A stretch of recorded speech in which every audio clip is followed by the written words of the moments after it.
Hi guys, get ready with me for Sankranti. నేనైతే ఈరోజు green colour శారీని అయితే స్టైల్ చేస్తున్నాను. ఇది వచ్చేసరికి చాలా లైట్ వెయిట్ అండ్ సింపుల్గా ఉంది, కానీ చూడడానికి అయితే చాలా గ్రాండ్గా కనిపిస్తుంది. శారీకి 2 సైడ్స్ అయితే బార్డర్ వచ్చింది. నాకైతే శారీ కంటే బ్లౌజ్ చాలా బాగా నచ్చింది. బ్యాక్ వచ్చేసరికి మొత్తం క్లోజ్ వచ్చింది.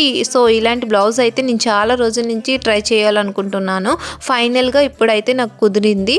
హెయిర్ స్టైల్ వచ్చేసరికి సింపుల్గా ట్విస్ట్ చేసి అయితే పెట్టుకున్నాను. ఇంకా జ్యువెలరీ విషయానికి వస్తే ఇయర్ రింగ్స్ అండ్ బ్యాంగిల్స్ అయితే వేసుకున్నాను. ఎందుకంటే సారీనే చాలా గ్రాండ్గా కనిపిస్తుంది కదా, అందుకే ఎంత ట్రెడిషనల్గా రెడీ అయినా సరే కుంకుమ యాడ్ చేస్తే ఆ లుక్ అనేది కంప్లీట్ అవుతుంది. సో నేనైతే ఇక్కడ యాడ్ చేస్తున్నాను. Here is my final look. ఈ లుక్ ఎలా ఉందో కామెంట్ చేయండి. ఇంకా నా Bhogi get ready with me video చూడకపోతే వెళ్ళి చూడండి. ఇలాంటి వీడియోస్ కోసం మన ఛానల్ని సబ్స్క్రైబ్ చేసుకోండి. ఎవరైతే కొత్తగా సబ్స్క్రైబ్ చేసుకుంటున్నారో వాళ్ళ నేమ్ అనేది కామెంట్ బాక్స్లో కామెంట్ చేయండి. నా నెక్స్ట్ వీడియోలో వాళ్ళ నేమ్ అనేది మెన్షన్ చేస్తాను. చూద్దాం ఎంతమంది సబ్స్క్రైబ్ చేసుకొని కామెంట్ చేస్తారో.